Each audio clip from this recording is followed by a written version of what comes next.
organizations planning to move their data warehouses and data lakes to the cloud, they have many options. And practically speaking, most of the vendors can provide good performance, satisfying business requirements, but at which cost? So customers selecting cloud platform, they sometimes looking on industry standard TPC benchmarks. Some of them decide to organize proof of concept project and select representative queries, databases, and run POC test. They spend a lot of efforts, a lot of time, but at the end of the day, they don't have answered on very critical question. What is the minimum configuration will be required and how much it will cost to run their business workloads on different clouds? So we develop our software and services addressing this type of challenges, this type of questions, and all this framework which we describe in our white paper, they include several steps. First of all, we automatically collect measurement data on premises or maybe available clouds, and we aggregate this data and perform workload characterization and workload forecasting. So in the graph which you see, we have just example of CPU utilization by different business workloads during one day, during 24 hours. And different colors represent different business workloads like sales, marketing, finance, etc. And this is very, very important to understand what's going on premises for workload which are moving to the cloud. So we automatically build resource utilization profile. This is one of the examples. We also analyze number of IO operations and megabyte, gigabyte processed by query. So this is resource utilization. We also build automatically graphs or analyze performance, response time, and throughput. What's going with response time for each line of business, hour by hour during the day? And third profile, data usage profile. Are we processing data serially or in parallel? What are the advantages of sophisticated optimizer, read-write ratio, and many other things? So we built 3 profiles of existing workload. It is very important to understand what's going on premises, what kind of workload we're going to move to the cloud. And by the way, customers frequently don't move all workloads to the cloud right away. They select several representative workloads and using profile of this workload to evaluate what will happen in the cloud. So this is the first step. The second step is to take in consideration not only what's going on premises right now, but also what is the expectation in terms of increasing number of users, increasing volume of data, plan of implementing new applications, because all these factors will affect how much resources should be allocated to this workload and will affect scalability and finally will affect cost. Information collected, aggregated, summarized workload characterization results, workload forecasting results are used as input to our models. And we use so-called iterative queue network models and gradient optimization. So the main idea, what we do here, we try to answer the question, what is the minimum configuration will be required to support service level goals for each workload on different cloud platforms during different hours of the day, during different months of the year. And so this is modeling and optimization, okay? And then having information about pricing models for different cloud platforms, we calculate and estimate difference in different pricing models to find the most appropriate pricing model for our workload on different clouds.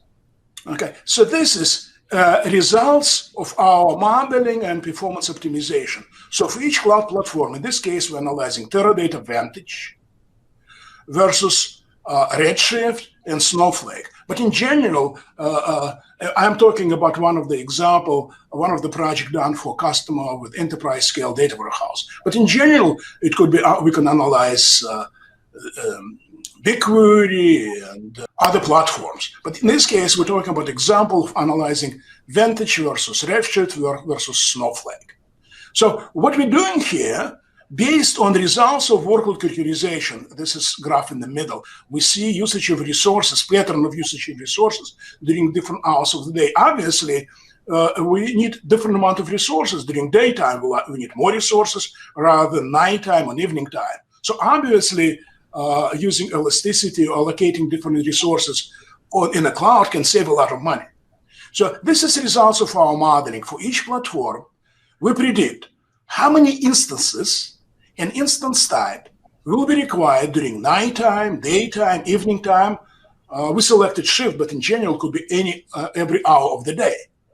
And we can see that because of workload growth and because of different service demand, we need different number of instances during daytime. And this is predictions for 1 year, for 12 months. We can see how many instances will be required for Teradata during daytime, nighttime, evening time, for Redshift, and for Snowflake. So this is very important results showing the minimum configuration. But the next question, how much it will cost? And this slide is showing actually results of calculation, the cost, how much it will cost to provide and support service level goals for our workload, which we selected to move to the cloud on Teradata Vantage, on Redshift, Snowflake, month by month during next year. And in case of Snowflake, when we talk about Snowflake solution, well, we decided what if instead of using one virtual warehouse, we use 4 virtual warehouses, and each workload will have dedicated virtual warehouse. So this is the results of modeling and optimization showing how much it will cost to support service level goal, response time, and throughput requirements for each of the 4 workloads, like sales, marketing, finance, business intelligence, different type of workloads, having different profile of usage of resources, having different requirements to response time. So how much it will cost, and what will be cost per query during every month during next 1 year. We can see very different results.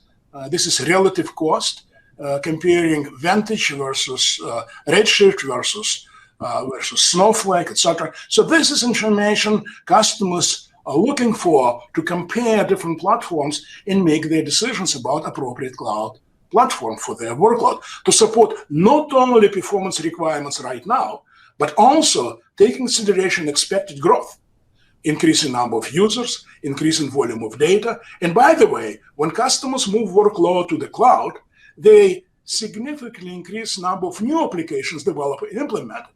So when we do workload forecasting, we estimated not only increasing number of users and volume of data, we also take into consideration impact of implementing new applications, how much resources they will need, when they will be implemented. So this is a result of predicting cost for based on workload growth, implementing new application, comparing different platforms. But when customers move workload to the cloud, they immediately see, well, actually, we didn't move all workloads to the cloud. We have to support hybrid environments. Some of the workloads still running on premises. Okay, some of them in the cloud, and different line of business bringing different clouds. So customers have to support hybrid multi-cloud environment. So we're offering our software and services, which continuously collect measurement data on premises on different clouds, perform this type of analysis, develop different recommendations. What should be done with number of instances, instance type, as well as workload management parameters. Maybe for certain workload makes sense to change priority. Okay. Yeah. So our optimization engine looking at all possible options, changing instance type, changing number of instances, changing workload management parameters, and develop this type of recommendations. Yeah, Boris, I think that's there's a number of things that I really like about your methodology and your software. I mean, I think the fact that you use existing workloads, I think the fact that you're using resource utilization, data utilization, and I also really like the fact that you're focused on, the price performance. Because in the cloud, you can get performance, but what is the cost? And there's quite a big swing here, as you said, right? All the way from 1 to 7.2 X on the cost. Stephen, what do you think about Boris's methodology? Is this helpful for customers out there that are considering the cloud? I think it's incredibly useful because the artificial benchmarks that have been around for more than 20 years, Boris mentioned the TPC benchmark, it doesn't really reflect the real world. What's important about the methodology that Boris described is the actual workload that I want to run. It's my workload, and I'm going to understand my costs. And the only workload that I care about is my workload. I don't care about an artificial benchmark. I don't care about somebody else's workload. And I also care about the actual, my data, right? Because the different distributions of data will make a huge impact on performance. And that's not something that the artificial benchmarks really capture very effectively. I think that's a really good point, right? I think a lot of times we'll see vendors show up with kind of their proof of concept, with their data, with their benchmark that they ran and said, hey, it looks good on mine, yours will just work. And I love that you said the only workload that matters is your workload. And so it's important to use your specific workload as part of that. Stephen, let's take that a bit further. What is the most surprising thing that you observe when customers are migrating to the cloud? And do you have any advice for different customers that are at different journeys to the cloud? Yeah, one of the things that I observe is when people are first moving to the cloud, they tend to spend a lot of effort selecting the cloud, and they're gonna put all their eggs in one cloud vendor's basket. And I would observe that 5 years later, more than half of them have probably changed their minds versus what they started with. And so, it's important, of course, to do your due diligence on the different cloud vendors and understand the economics and so on. But you also want to plan for a multi-cloud environment. What I observe is that as the maturity sort of takes place and people want fit for purpose in executing their workloads and choosing the right cloud, they become multi-cloud. There's not one cloud that meets all the needs for most organizations. And by the way, you don't want to be locked into a single cloud anyway. You want to be able to run your workload on whichever cloud makes sense. You want to be able to negotiate effectively with the vendors. And so having both from a vendor lock-in point of view and from a high availability point of view, choice makes a big difference. So think in advance about a multi-cloud strategy, not a single cloud strategy. So it's critically important to understand business needs, what kind of performance we expect, and functionality, and keep in mind business needs, business requirements, service level goal, find trade-offs between different factors.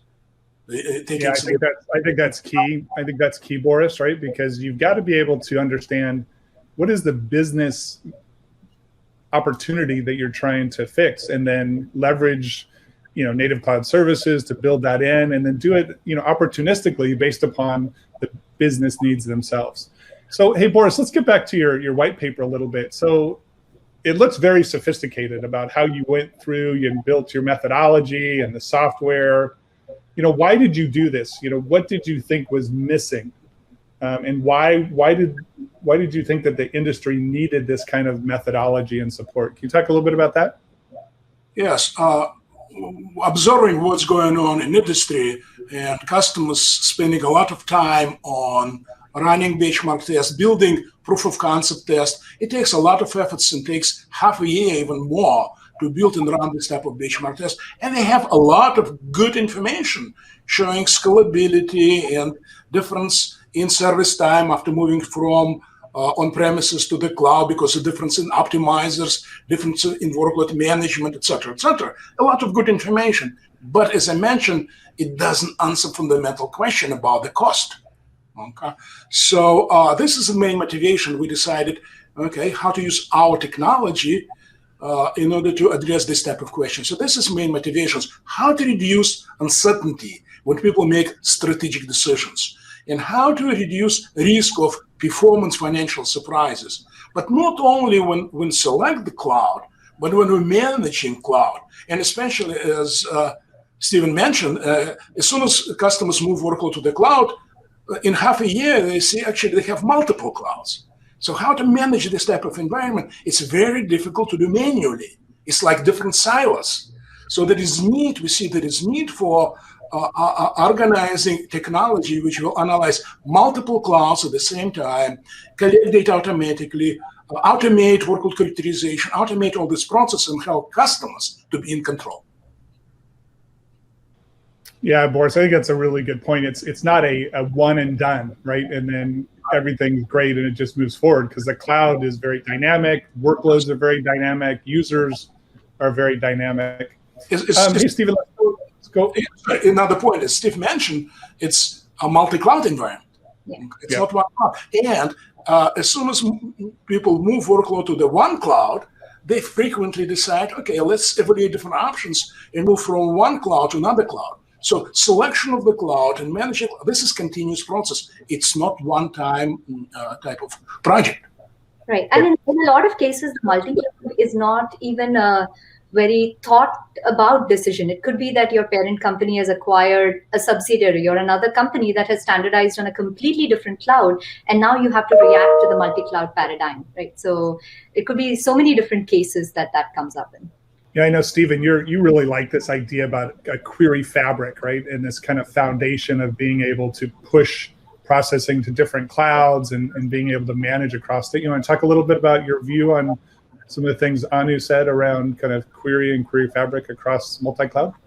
Sure. So the idea is, again, fit for purpose, get the right cloud to run the right workloads. So the idea of query fabric is not just about moving data, it's about getting the workloads to the right places and taking advantage of data gravity, and also taking advantage of the different native services that are differentiated across the different cloud service providers. So one cloud service provider may offer some particular serverless function for doing machine learning that you really like the results that you're getting from that, and that's great. You want to be able to use that. But you might want to use a different cloud service provider for another kind of analytics, or maybe the data gravity is split across multiple clouds. And so the idea is not just to think about moving data around, but think about moving workloads around to take advantage of the different cloud capabilities and the data gravity. So, hey, Boris, we got a question that came in here. It says, does your methodology in the budget, does it include the cost both for compute and storage, or is it just storage or just compute when you have those price performance numbers? Both compute and storage. Yes. Thank you. All right, cool. So Boris, let's get a little bit more into some of the stuff you saw in the paper around. Let's talk about cost and scalability. So does the BEZ Next methodology consider scaling in the cloud to ensure the best costs? Can you talk a little bit about that? Yes. So we take in consideration results of expected growth, increased number of users, increase of volume of data, implementation of new application. And you saw that we estimate what will be the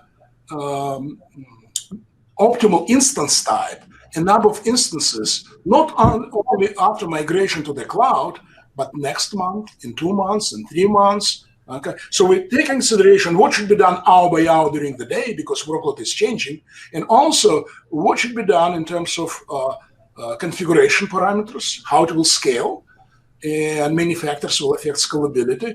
And our results showing that with workload growth, increased number of users, volume of data, et cetera, we need different amount of resources, and different cloud options will scale differently.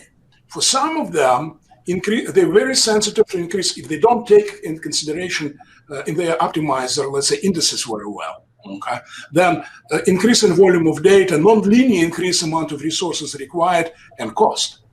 So yes, we take in consideration differences in architecture and workload growth when we calculate how different platforms will scale. It will affect number of resources required in the future, and of course it will affect cost. So cost month by month is not growing linearly. It's growing differently for different platforms. I think one of the other things that I really like about the mathematical framework that you've created is that it understands different workloads at different types of day. It's not just counting up the amount of CPU and storage and so on, but understanding that variance, because in the cloud, you pay for what you use, but if you pay for everything on a consumption-based model, you're probably paying too much. That's more or less a direct quote from a Gartner paper. And the thing to realize is if you know that you're going to run at a certain level of sort of minimum threshold, it's best to acquire that capacity at a lower per unit price and then use the pay for what you consume for the higher volatility workload. And based on the output of the framework, the simulation models that you've created, I can figure out what I should commit to at the lowest per unit price and what I should consume, and pay just what I use. And so I can really optimize my price in that way, assuming that the vendor that you're working with offers that kind of blended model. I know they don't all do that, but if you buy everything on consumption, you're paying too much. If you buy everything on fixed capacity, you're paying too much. You probably, in most cases, want a blend of those two. Yeah, Stephen, I think that's a really good point, right? Because depending on what your overall workload is, right? Are you running your workload as a consistent kind of execution model, leveraging all day long, right? So Boris, is that some of the stuff you saw in the benchmark? What some of the things Stephen was saying around, the optimizer, the Teradata optimizer, workload management? Did those come into play specifically as part of this benchmark? Yes, of course. One of the first steps before we'll analyze what's going on in production environment, we use this information from different tests, characterizing CPU service time per different type of queries, for short queries and for very complex queries, and number of megabyte per query process. So results of benchmark tests we use to calibrate our models, adjust our models before we model each specific platforms. And of course, there is difference in optimizers. There is difference. So some vendors, instead of using it, this is the partition data, create a lot of partitions. So all these things will affect, at the end of the day, amount of resources required to support very different workloads. And of course, workload management. So in certain cases, workload management allows to use a large instance type and manage multiple workloads. In certain cases, we have to create multiple virtual warehouses to support each individual workload. This is workload management. It definitely will affect cost. One of the things I emphasize in my white paper, that managing this type of environment, it's continuous process. So we analyze what's going on, we predict what will happen and set expectations. When the recommendations implemented, we continue collecting measurement data, and actual results, always different from what we predicted. Then the question is, what is the anomaly? What is the root cause? And how to change maybe configuration, maybe workload management parameters continuously, because workload is changing, number of users is changing. So managing, especially multi-cloud environment, this is continuous process. But I think a key point is that managing should be done by software, not by humans, right? Yeah. You want to automatically allocate the resources according to service levels and so on, but not have DBAs running around turning knobs and so on. Hey, Boris, there's a question that came in here for you. It says, why does the BEZ Next methodology only consider 8-hour windows, not constant scaling? Can you talk a little bit about that? Well, first of all, it's 24 hours. When we're showing workload categorization, we discuss 24 hours change of the resource consumptions by each workload. Okay, then so we're considering what's going on hour by hour. We decided in this particular case for this particular project, because when we observe change or pattern of usage of resources, we clearly see that every shift, nighttime, daytime, and evening time, very different. But this is absolutely flexible. We can analyze every hour of the day, okay, and build recommendations about instance type, number of instances required hour by hour. Okay, so this is flexible, and we can do it hour by hour or shift by shift. But we also take in consideration workload growth. What will happen during next 12 months? And because workload next month will be different, we'll have more users, more data. So we produce results estimating cost for each shift of each hour during the day and for every month of the year. So results I'm showing on this particular table, cost estimation, this is total cost of supporting 4 workloads, which we're moving from on-premises to the cloud, And it'll be different costs during first shift, second shift, and third shift. And this is basically for every day of every month during next 12 months. Hey, Boris, there's a question that came in here for you.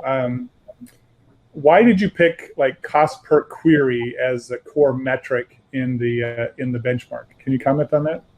Well, basically, we're doing two things. We're analyzing cost to running all workloads, business workloads, okay, and also cost per query. So this is basically two things important for us. What will be cost to run specific query? This is just useful information, but I think even more important information, what will be the cost to run specific business workloads which you're moving to the cloud, okay, on different cloud platforms? Because customers, they will not move specific applications or specific queries. They're going to move all applications, all queries, all data which belong to specific line of business, like marketing or finance. Okay, so this is basically our methodology. Tell how much it will cost to run sales or marketing and finance. Okay, all these workloads. How much it will cost to run on each of the cloud platforms. And if you find the average query per workload, this is good indication as well. You know, a lot of this discussion, which I love, is really around price performance, and you got to make sure that you have the efficiencies. You know, there's this term running around called really financial governance. And I know, Stephen, you and I were talking with Gartner the other day, and they even call it FinOps. You know, can you talk a little bit about what is FinOps and the thought around that, and why financial governance is so important in the cloud? Well, I think it's very important because in many cases, part of the business case that gets made to the CFO and the CEO for moving to the cloud is we're going to be able to use our resources more efficiently. At the same time, some studies by Gartner showed that more than half of customers that moved to the cloud, they exceeded their forecasted budget by 70% or more in the first 18 months. And that's a real problem when you've made a business case with your CFO about how well you're going to use resources, and then you lost control of the resources and you weren't forecasting accurately and so on. And so the whole point of FinOps is to operationalize the financial governance, to do accurate forecasting, to consume resources within the envelope of the budget that you've been given, and to get the right workload done. So, scalability, needs to be efficiently done, and it can't be just throw more resources at it. Workload management is not just, give me more resources at any cost, because although the cloud will certainly have an infinite amount of resources, I'm pretty sure that your checkbook does not have an infinite amount of resources. The CFO did not give you a blank checkbook. So the idea is to, operationalize the forecasting and the workload management to make sure that you stay within your envelope, that you're responsibly executing the workload, and the right workload gets done within that envelope. Well, that's critical. In fact, in the cloud, what's happening, we're seeing more and more companies need to really manage that cost model. Right? When it was an on-premises model, it was kind of typically a fixed cost.